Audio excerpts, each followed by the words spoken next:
अपने पूर्व स्वरूप में माधवी नाम की गोपी थी, तो उनकी माँ ने उनको वचन दिया था।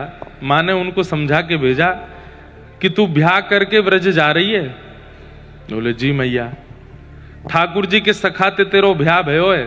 बोले कौन ठाकुर जी? बोले नंद जी को लाला है कन्हैया, वाके सखा ते तेरो ब्याह भयो है। मेरी एक बात गांठ बांध ली हो। बोले कहा, चाहे जैसी स्थिति आ जाए अपने पति के सखा कृष्ण को अपना मुख मत दिखाइयो। क्यों? क्योंकि वो जाकू देख ले या जो वाकू देख ले, दोनों स्थिति हैं। ठाकुर जी जिसको देख ले या ठाकुर जी को जो देख ले, वो दोनों को अपना बना ले, तेरो पातिव्रत धर्म नष्ट है जाएगो। तो माधवी ने अपनी पल्लू में एक गांठ बांध ली। बोले मैया मेरो भी वचन है, चाहे जीवन भर पल्लू में ही बूढ़ी हैनो आ जाए, लेकिन वह कन्हैया को मुख नहीं दिखाऊंगी।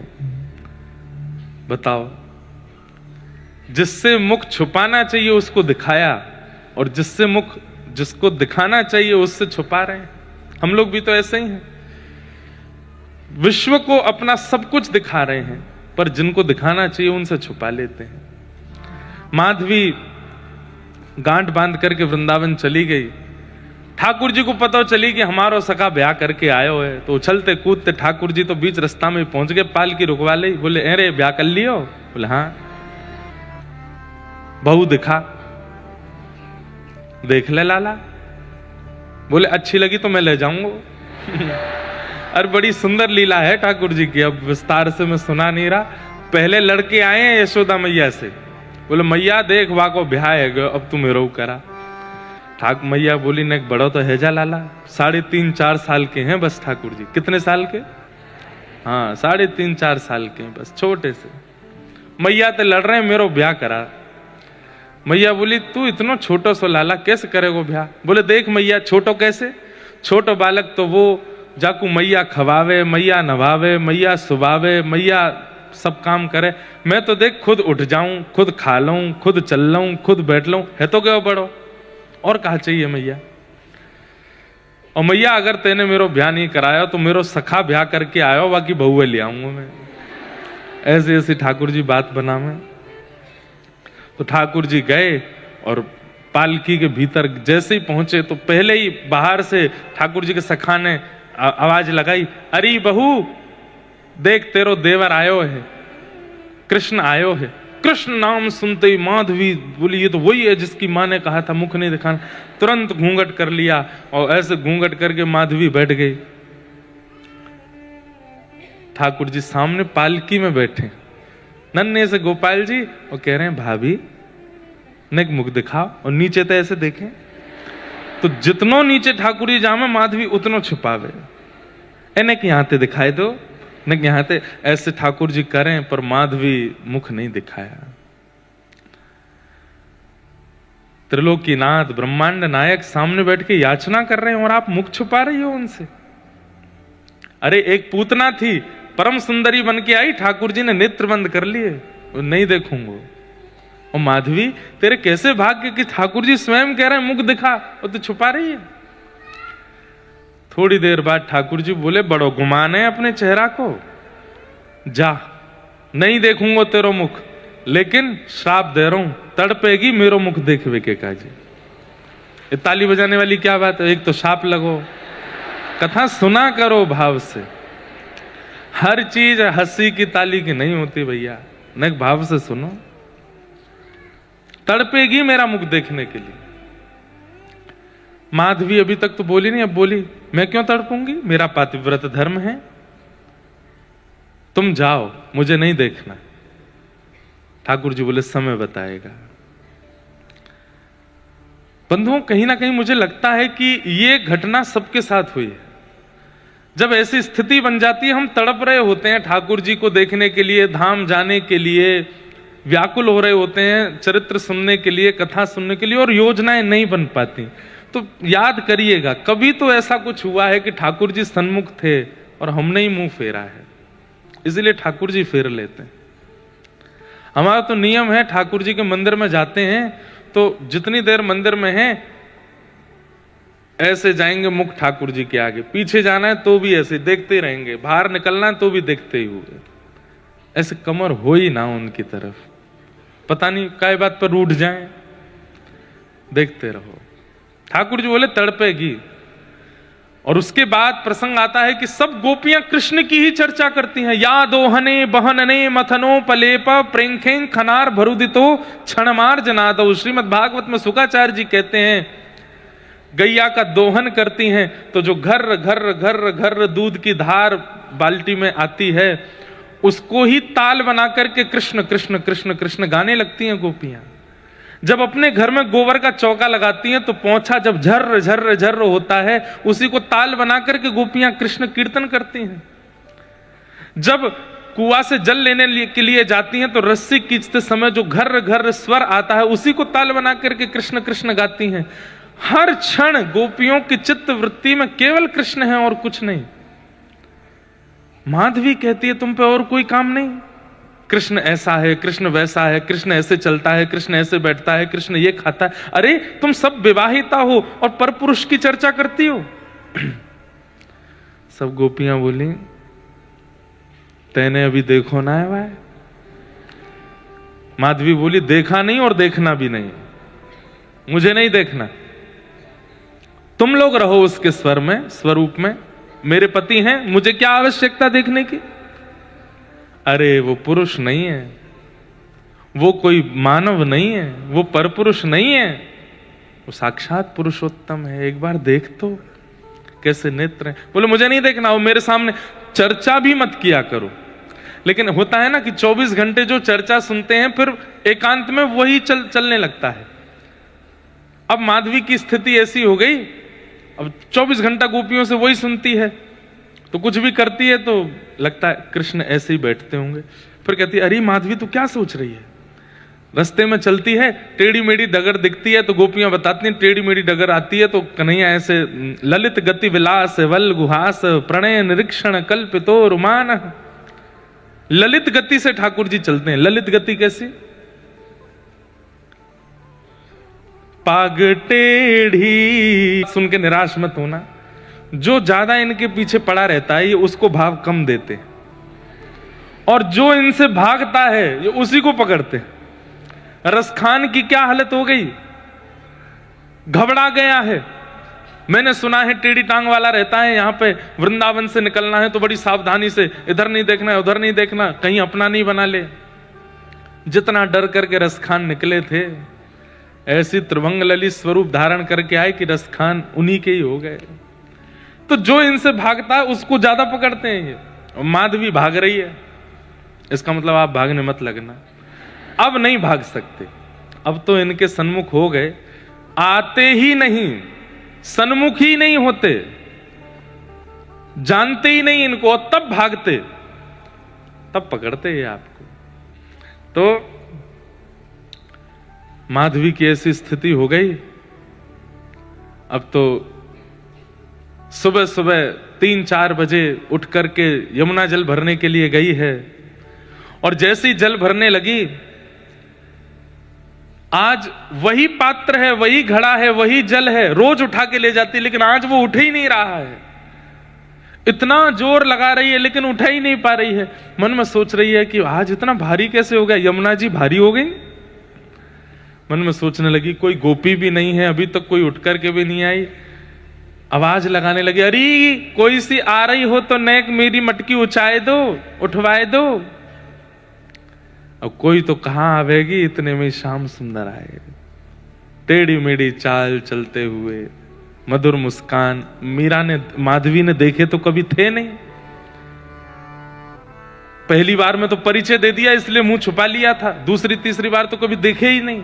अब जैसे ही छोटे से चलते हुए आए तो माधवी को लगा कितना प्यारा बालक, चाल तो देखो, मुख तो देखो, नेत्र तो देखो, छवि तो देखो। माधवी ठाकुर जी आके बोले मैं उठवाऊं? लाला तू खुद नेक 100 कैसे उठवाएगा? बोले नेक 100 ना हूं मैं, पेट में 1.5 हाथ की दाढ़ी है मेरे, उठवाए के देख ले। ये हमारी ब्रज की भाषा में ऐसे बोलते हैं, देख वे में छोटो लगे, पेट में 1.5 हाथ की दाढ़ी है। ठाकुर जी आए, माधवी रह रह करके देख रही है। ये बालक कुछ अद्भुत नहीं है, इसके केश कुछ अद्भुत हैं, इसकी नासिका, इसके ओष्ठ, इसके नेत्र, इसकी चाल, इसका रूप रंग कुछ अद्भुत है, ये कुछ अलग है। तमद्भुतम बालकम अम्बुजक्षणम, अद्भुत बालक है। जैसे ही माधवी उठाने लगी, आगे से ठाकुर जी ने उठवाया। अब माधवी जैसे मटकी उठा रही तो उसका ध्यान मटकी पर नहीं है, उस बालक को ही देख रही है, ठाकुर जी को ही देख रही है। ठाकुर जी कह रहे मां ध्यान दे, उठाया को।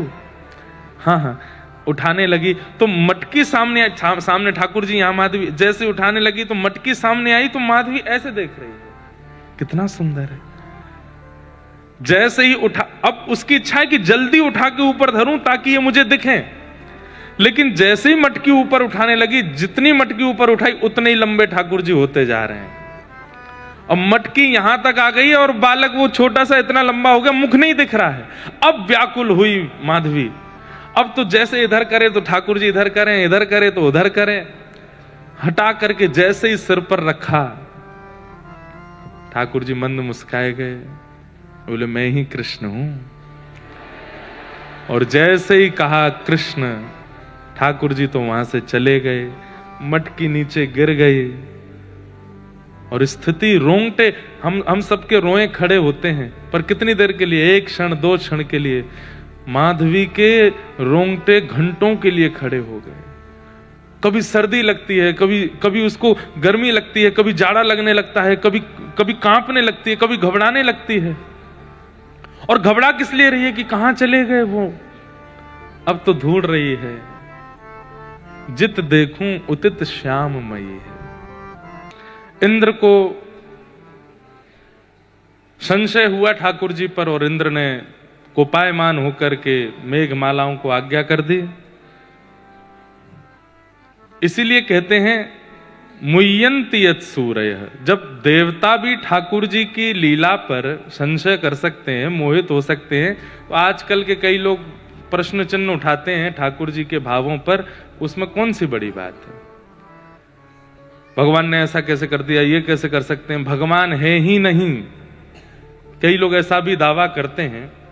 तो ये आज की बात थोड़ी है, ये तो समय से चला आ रहा है। तब इंद्र आदि देवता नहीं, कभी कभी जो भगवान के संग रहते हैं वो जब संशय कर सकते हैं, तो हम तो मानव हैं। इंद्र ने संशय किया, कोपायमान होकर के वर्षा की, भगवान ने गिरिराज धारण किए। 7 दिन बाद जब इंद्र को लगा कि नहीं ये तो परमात्मा है, तब चरणों में आकर के स्तुति गाई। पिता गुरुस्त्वं जगतामधीशो, दुरत्ययः काल उपात्तदण्ड, हिताय स्वेच्छा तनुभि समीहसे, मानं विधुन्वन् जगदीश मानिना। एक बात समझने की है बंधुओं, ठाकुर जी के प्रति दोष बुद्धि आ जाए, ठाकुर जी को उससे कोई फर्क नहीं पड़ता। ठाकुर जी सोचते हैं बालक हैं, ये संसार पूरी सब बालक ही हैं, हमारे प्रति दोष बुद्धि रखते हैं, कोई बात नहीं। हमारे प्रति संशय बुद्धि रखते हैं, कोई बात नहीं। हमारे प्रति प्रश्न चिन्ह रखते हैं कि कौन भगवान, तब भी ठाकुर जी क्षमा करते हैं। लेकिन ठाकुर जी के जनों का जब हम लोग संशय करते हैं, ठाकुर जी के जनों पर जब हम प्रश्न उठाते हैं, ठाकुर जी के जनों का जब हम अपमान करते हैं, तब ठाकुर जी सहन नहीं होता। अपने संशय को ठाकुर जी ज्यादा बड़ी बात मानते नहीं, लेकिन ठाकुर जी के जनों को मत छेड़ो, उनसे कुछ मत कहो, वो ठाकुर जी को बहुत पीड़ा देता है। नरसिंह मेहता, सब लोग उनके भाव से भली भांति परिचित हैं। आप सोचिए, किसी भी भक्त का चरित्र उठा करके देख लीजिए और मुझे ला करके दे दीजिए कि महाराज जी इनका समाज ने अपमान नहीं किया, सबका किया। नरसिंह मेहता जी के साथ तो इतना आगे तक चला गया समाज। नागर वंशीय ब्राह्मण थे श्री नरसिंह मेहता जी, जूनागढ़ गुजरात में निवास करते थे। केवल इसलिए उनको अपने समाज, अपनी जाति से बहिष्कृत कर दिया क्योंकि वो नृत्य करते थे कीर्तन में, क्योंकि वो ठाकुर जी के श्रृंगार रस का गान करते थे। ठाकुर जी के हर प्रकार का रस है, वीर रस भी है, सौम्य रस भी है, ज्ञान रस भी है, वैराग्य रस भी है, और हम आप सब लोग जो चर्चाएं ज्यादा सुनते हैं वो ठाकुर जी का श्रृंगार रस है, ठाकुर जी का प्रेम रस है। तो उस काल में नरसिंह मेहता प्रेम रस, श्रृंगार रस गाते थे, तो लोग इसलिए उनका अपमान करते थे। गोपियों के संग रास कर रहे हैं, इस विषय को नरसिंह मेहता गाते थे तो लोग बाग उनकी अवहेलना करते थे। प्रिया जी के साथ ठाकुर जी निकुंज में क्या लीला कर रहे हैं, इस रस को नरसिंह मेहता गाते थे तो लोग बाग उनका अपमान करते थे। और कभी कभी कीर्तन करते करते जब नृत्य करने लगते थे तब तो महाराज सब ने कहा अब तो अति हो गई, तो क्या करें। तो नागर वंशीय ब्राह्मणों ने मिल करके नरसिंह मेहता जी को अपने कुल जाति से बहिष्कृत कर दिया कि हाँ अब तुम हमारी जाति के नहीं हो। नरसिंह मेहता बोले मेरा दोष?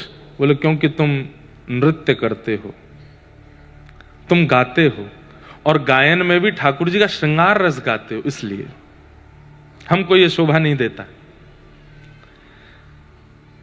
जिन जिन लोगों ने नरसिंह मेहता जी को बहिष्कृत करने के लिए अपील की थी अपने समाज के बड़े लोगों से, वे सब लोग नगर के बाहर जो वैसा नृत्य होता है वो देखने जाते थे, उसमें राजी होते थे, उसमें प्रसन्न होते थे, उन गानों को सुनकर के सुखी होते थे। और नरसिंह मेहता जो ठाकुर जी का रस गाते उनका बहिष्कार करवा रहे थे। नरसिंह मेहता बड़े प्रसन्न होकर के लौटे घर को, तो किसी ने रास्ते में पूछा आज तो बहुत बुरा हुआ, इतना बुरा नहीं करना चाहिए था आपके साथ, बताओ अपने वंश से, अपने कुल परंपरा और अपनी जाति से ही आपको बहिष्कृत कर दिया। नरसिंह मेहता बोले नहीं बहुत अच्छा हुआ। बोले क्यों? पहले परिवार ने घर से निकाल दिया तो परिवार का बोझ चला गया सिर से, उसके बाद भाइयों ने अवहेलना कर दी तो भाइयों का भी संबंध टूट गया, एक जाति का और समाज का एक भार और था वो भी चला गया। अब कुछ नहीं, अब मैं अकेला हूं, अब तो और कीर्तन करूंगा और नृत्य करूंगा और आनंद करूंगा। आपका उद्देश्य क्या है, ये बड़ी बात है। नरसिंह मेहता कहते मेरा उद्देश्य ये सब है ही नहीं, ये लोक रंजन करना, समाज की परवाह करना, ये मेरा उद्देश्य नहीं है। मेरा उद्देश्य ठाकुर जी हैं, मैं क्यों चिंता करूं इन सब की। ये लोग लगे हैं लड़ने झगड़ने में, मेरे को खींचने में, मेरे साथ उल्टा सीधा करने में, मेरा ये उद्देश्य ही नहीं। मेरे उद्देश्य श्याम सुंदर है, मैं उससे ना भटकूं बस। और मुझे लगता है ये सब ठाकुर जी ही करा रहे हैं मुझे उन तक पहुंचाने के लिए। तो नरसिंह मेहता जी के पिताजी का श्राद्ध था, घर से निकाल दिया था इनको। लेकिन आपको अब कभी नरसिंह मेहता जी का चरित्र सुनाएंगे विस्तार से। नरसिंह मेहता वृंदावन गए और जब रास का अनुभव किया तो रास में इतना सुंदर इन्होंने कीर्तन गाया कि श्री प्रिया जी और ठाकुर जी दोनों ने अपने पैर का नूपुर उतार करके नरसिंह मेहता के पैर में बांध दिया। और तब ठाकुर जी ने नरसिंह मेहता को अपना, नरसिंह मेहता बोले आपकी याद आएगी तो मैं क्या करूंगा, तो बोले केदारा राग गाओ। राग केदारा नरसिंह मेहता जी को ठाकुर जी ने दिया। बोले जब जब गाओगे तब तब आऊंगा मैं। नरसिंह मेहता ने प्रैक्टिस करके एक आध बार दूर जाके गाया भी तो ठाकुर जी प्रकट हो गए। तो नरसिंह मेहता जी को ठाकुर जी ने, श्री जी ने, दोनों ने अपना नूपुर दिया। दोनों पैर में नूपुर पहन के रहते थे नरसिंह मेहता। जब चलते थे तो गांव के, नगर के लोग हंसते थे, देखो है आदमी नूपुर पहन के छम छम करता डोलता है। अब किसको बताएं वो कि ये भाई ठाकुर जी ने पहना है मुझे।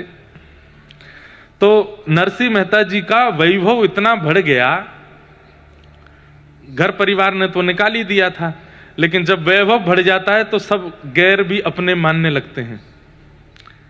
जब आप पे कुछ भी नहीं होता तो सब लोग आपका तिरस्कार करते हैं। जब आपके पास सब कुछ हो जाता है तो अड़ोसी पड़ोसी भी कहते हैं ये हमारे पड़ोसी, हम जानते हैं इनको। कबीरदास जी के घर भगवान श्री राम रूप बदल करके गए, लक्ष्मण जी को भी रूप बदलवा करके ले गए, हनुमान जी को भी रूप बदलवाया, सबके रूप बदलवा करके और बैलगाड़ियों में खूब सारे रत्न आभूषण आदि सब लेकर के गए। नगर में जाके बोले भैया कबीरदास कहां? बोले कौन कबीरदास? हम नहीं जानते। सब गांव के लोग बोले अरे वो कबीरदास कहां है? बोले हम नहीं जानते। सब लोग, अरे कौन कबीरदास, सब लोग इस प्रकार से उनका सब करने लगे। इधर देखो सब लोग, देखो सुनो, अब लास्ट डे है आज कथा का, कल से तान दुपट्टा सोना आप लोग। तो लेकिन लोग बाग बोले यार ये कबीर के बारे में जानते सब थे, लेकिन सब मना कर रहे हैं हम नहीं जानते। सबने कहा ये इतने सारे लोग आए हैं, बैलगाड़ियों में सामान भर के आए, कबीरदास का परिचय पूछ क्यों रहे हैं? तो मना तो करते गए, हम नहीं जानते कहां है, कौन कबीर, हमारा कोई संपर्क नहीं है। पर देख सब रहे थे अपने घर के बाहर से कि होगा क्या। तो एक में किसी ने बता दी, बोले ये है कबीरदास का घर। तो घर में पहुंचे तो कबीरदास जी नहीं थे, परिवार के लोग आए, बोले जी कहिए। बोले हम कबीरदास जी से बहुत सारा हमने वस्त्र आदि वो बुनते हैं, तो कई सारे हमने वस्त्र लिए, उनके वस्त्र का जो वेतन होता है ना वो देने के लिए आए हैं। बोले क्या वेतन है? बोले हटाओ भाई कपड़ा हटाओ, बैलगाड़ियों से कपड़े हटाए तो हीरे जवाहरात मोती सोना माणिक जाने क्या क्या बैलगाड़ियों में भरे, हनुमान जी राम जी लक्ष्मण जी सब रूप बदल करके आए थे लेके बैलगाड़ी। तो कबीरदास जी के घर से बोले आप शायद गलत पते पे आ गए हैं, हमारे कबीरदास जी का इतनी संपत्ति नहीं हो सकती।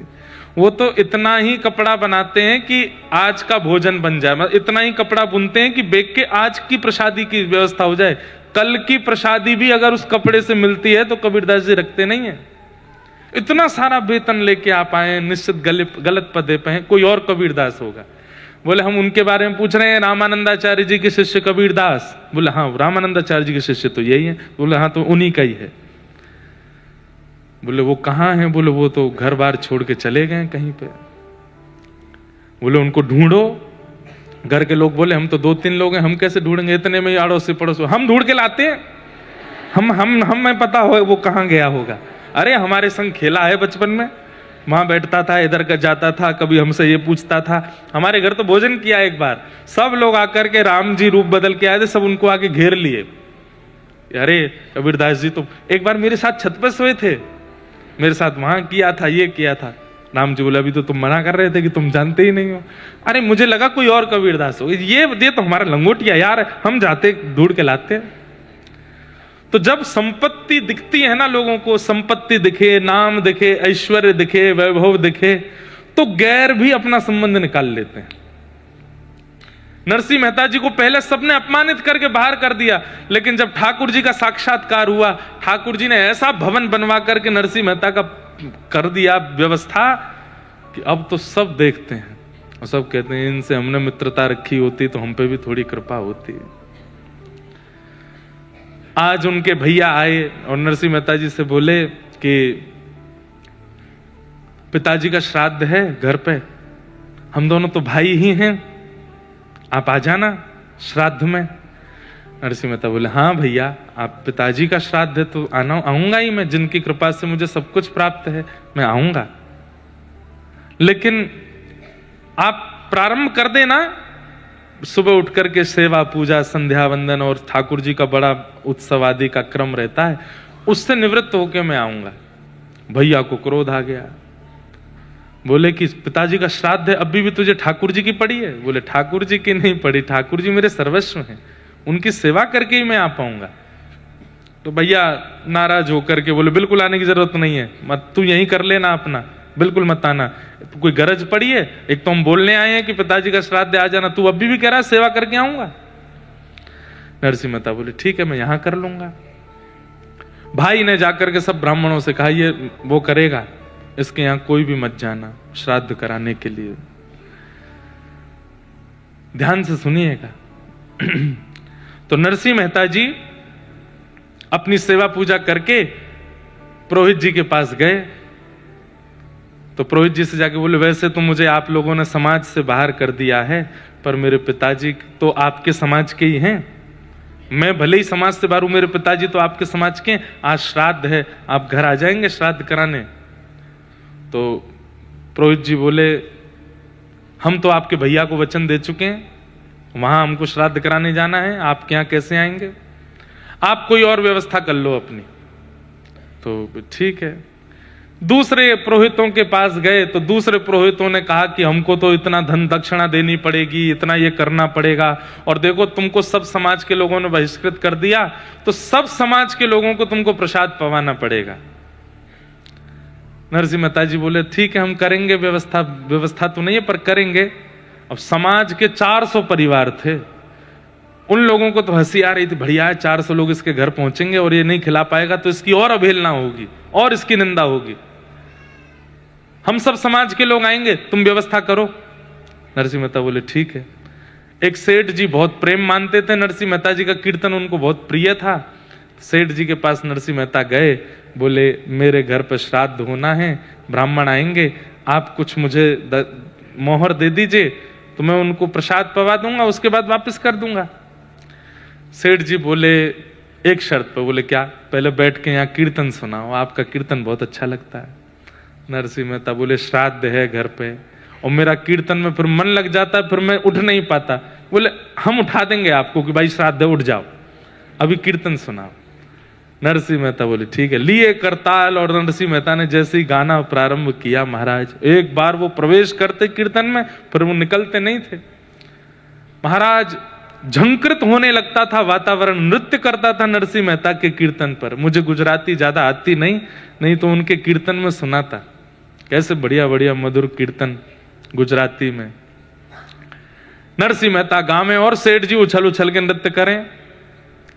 ठाकुर जी ने मन में विचार किया, अरे नरसिंह, वहां ब्राह्मण नागरवंशी सबरे ब्राह्मण 400 परिवार इकट्ठे हो रहे हैं घर पे और वहां सबका श्राद्ध करना हो, ये यहाँ कीर्तन कर रहा है, क्या करें? तो ठाकुर जी नरसिंह मेहता बन के चले गए और नरसिंह मेहता बनकर के घर पे गए। पत्नी से बोले ए देवी देख कितने सारे ब्राह्मण आए हैं, जल्दी कर प्रसादी बना। बोले कहां से बनाऊं प्रसादी, रसोई में तो कुछ है नहीं। अरे तू जब नहाने गई थी मैंने लाके सब धर दिया, देख तो सही। भीतर जाके देखा तो आटा दाल चावल सब बड़ी मात्रा में भरा था। अब तो पत्नी बोले अभी बनाती हूँ। तुरंत लग गए महाराज अमनिया करने, सब सामग्री बनाने। नरसिंह मेहता भी बीच बीच में जाके सामग्री सिद्ध करावे, ब्राह्मणों को सब आप बैठो बस थोड़ी देर दो, अभी बस प्रसादी सिद्ध हो रही, श्राद्ध आदि। ठाकुर जी ने नरसिंह मेहता के पिता का श्राद्ध अपने हाथ से किया, क्योंकि नरसिंह कीर्तन में व्यस्त है। नरसिंह अभी कीर्तन कर रहा है अपने हाथ से। ठाकुर जी जिसका चिंतन कर लें वो मुक्त हो जाता है, जिसका श्राद्ध कर दे उसका क्या होगा। सब ब्राह्मणों को, ब्राह्मण तो सब बैठे थे, बोले अभी तक तो सब ठीक ठाक सही चल रहा है, देखते हैं क्या पवाएगा। और फिर तो असली तो मजा तब आएगा जब दक्षिणा की बारी आएगी। 400 परिवार के लोग, कम से कम 1,500-2 हजार लोग थे वहां पे, सबको प्रसादी पवा रहे हैं ठाकुर जी अपने हाथ से, सबको खीर परोस रहे हैं, सबको जो जो सामग्री सब परोस करके। दक्षिणा की बारी आई। ब्राह्मण देवता बोले अब तो नरसिंह मेहता बहुत बढ़िया पवाया तुमने, प्रसादी दक्षिणा बांटो। जी जो रूखी सूखी हो स्वीकार कीजिएगा। बोले तुम दो तो सही। एक एक पोटली भर करके महाराज उसमें 12-12 सोने की मोहर सबको बांटी ठाकुर जी ने अपने हाथ से। वे जैसे ही दक्षिणा लेवे, बाहर देख के बोले कंकड़ पत्थर भरे हैं क्या? भीतर खोल के देखे तो सोने की। सब नरसिंह मेहता को देखते रह गए। अब तुम्हारा सब आशीर्वाद दें। और कहे नरसिंह मेहता आज तो तुमने आनंद कर, तृप्त कर दिया सबको, सब आनंद कर दिया। अरे आप बस आशीष बनाए रखो, अपना कृपा बनाए रखो, सब प्रसन्न रहो। अब वो सब ब्राह्मण निकले वहां से। वहां थोड़ी दूर पे भैया भी अपने पिताजी का वो कर रहे थे, एक ही पिताजी का श्राद्ध दोनों भैया कर रहे थे।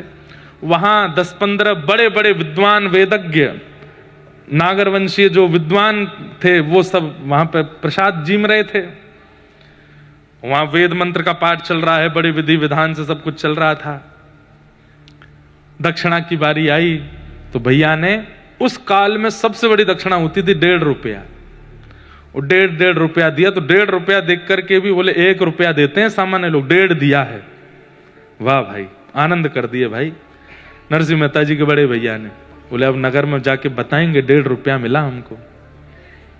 जैसे वो सबरे ब्राह्मण निकले, यहां से वो 10-5 ब्राह्मण निकले, सामने से 1,500 की भीड़ आ रही थी। तो सब बोले कहां से भाई इतने सब तुम सब कहां से आ रहे हो? अरे महाराज पूछो मत, नरसिंह मेहता ने अपने पिताजी का श्राद्ध किया। हाँ हाँ आया तो था हमारे पास भी, पर हम तो व्यस्त थे, हमने मना कर दिया। बोले फंस गए आप तो क्यों? क्या प्रसाद, क्या कुछ, दक्षिणा क्या दी है बताओ? हमको 1.5 रुपया दिया। वो 1.5 रुपया, 12 सोने की मोहर, और एक को नहीं सबको। अब तो महाराज वो सब आपस में एक दूसरे का मुंह देखें। नरसिंह मेहता ने दिया। बोला हाँ, हमारी तो भाई 1.5 ही हम बहुत समझ रहे थे। बोले महाराज हम लोगों को तो इतना मिल गया कि अब इस जन्म में किसी का श्राद्ध खाने की जरूरत नहीं है, पूरा कुल खानदान चल जाएगा, तुम खाते रहो इसके घर पे ही, हमारा तो नरसी बढ़िया है। ठाकुर जी सब कर करा के पत्तल वत्तल दोनों पति पत्नी, ठाकुर जी पति बन गए, नरसिंह मेहता पत्नी के साथ पत्तल उठा करके सब धर के हाथ वाथ जिम के। बोले लाओ देवी अब हमें पवाओ। हाँ बैठो ना। बैठ गए। ठाकुर जी नरसिंह मेहता के यहाँ प्रसाद पा रहे हैं। प्रसाद पाने के बाद देवी अब तुम भी पालो, हम जाते हैं थोड़ा हाथ आदि धो के संध्या वंदन करते हैं।